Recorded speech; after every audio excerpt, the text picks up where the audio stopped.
আমাদের সঙ্গে এই মুহূর্তে রয়েছেন আমাদের সহকর্মী আব্বাস রয়েছেন লক্ষ্মীপুরে।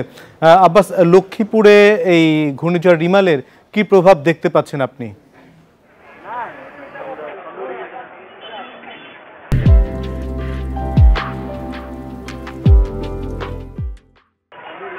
আসলে ঘূর্ণিঝড়ের রেমাল যে প্রভাব ইতিমধ্যে লক্ষ্মীপুরে শুরু হয়েছে, যেটা দেখেছি আমরা লক্ষ্মীপুরের রামগতি এবং কমলনগর যে উপজেলার যে নির্বাঞ্চল রয়েছে অর্থাৎ চরগজারিয়া, চর আবদুল্লাহ, বয়াসর, তেলিচর এবং সদর উপজেলার যে চর মেগাস, রায়পুরের চর কাছি এবং চর ঘাসিয়া যে এলাকাগুলো রয়েছে অর্থাৎ নির্বাঞ্চল, সেখানে ইতিমধ্যেই যে পানি লোকালয়ে ঢুকে পড়েছে, অর্থাৎ অনেক এলাকা কিন্তু পানিবন্দী হয়ে কয়েক হাজার মানুষ পানিবন্দী হয়ে পড়েছেন।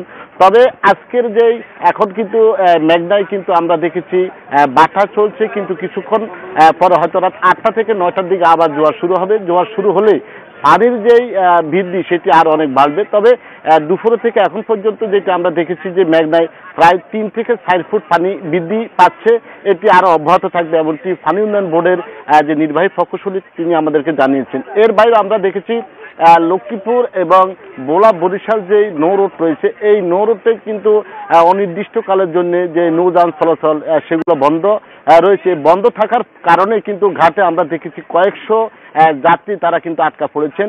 এই আটকা পড়ে থাকার কারণে তাদের কিন্তু অনেক কষ্ট হচ্ছে, চরম দুর্ভোগে পোহাতে হচ্ছে। গতকাল বিকেল থেকে এখন পর্যন্ত সেটি যেহেতু এখানে নৌযান চলাচল বন্ধ রয়েছে। এর বাইরে কিন্তু আমরা জেলা প্রশাসন থেকে যেটি জানানো হয়েছে 189টি আশ্রয় কেন্দ্র প্রস্তুত রাখা হয়েছে। সেখানে ইতিমধ্যে আমরা দেখেছি যে প্রায় 100-র বেশি আশ্রয় কেন্দ্রে কিন্তু মানুষ আশ্রয় নিয়েছে। এর বাইরে কিন্তু নৌ পুলিশ, কোস্টগার্ড এবং স্থানীয় যে উপজেলা প্রশাসন রয়েছে তাদের নেতৃত্বে কিন্তু আমরা দেখেছি উপকূলীয় এলাকায় মাইকিং করা হচ্ছে এবং মানুষদেরকে নিরাপদে সরিয়ে যাওয়ার জন্য, পাশাপাশি আশ্রয় কেন্দ্রে আশ্রয় নেওয়ার জন্য নির্দেশনা দেওয়া হয়েছে।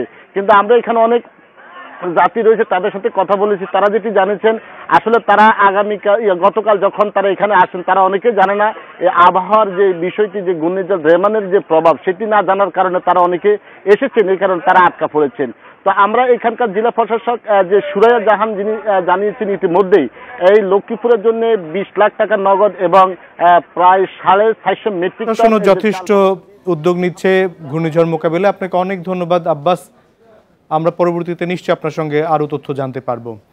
আমাদের সহকর্মীরা জানাচ্ছিলেন দেশের বিভিন্ন প্রান্ত থেকে ঘূর্ণিঝড়ের যে অগ্রভাগ, সেই অগ্রভাগের প্রভাবেই কিন্তু এখন এই উপকূলীয় জেলাগুলোতে ব্যাপক বৃষ্টি এবং ঝোড়ো হাওয়া বইছে এবং আর কিছুক্ষণ পর অর্থাৎ আগামী 2-3 ঘন্টার মধ্যে তার মূল অংশ আঘাত হানবে বলে আশঙ্কা করা হচ্ছে।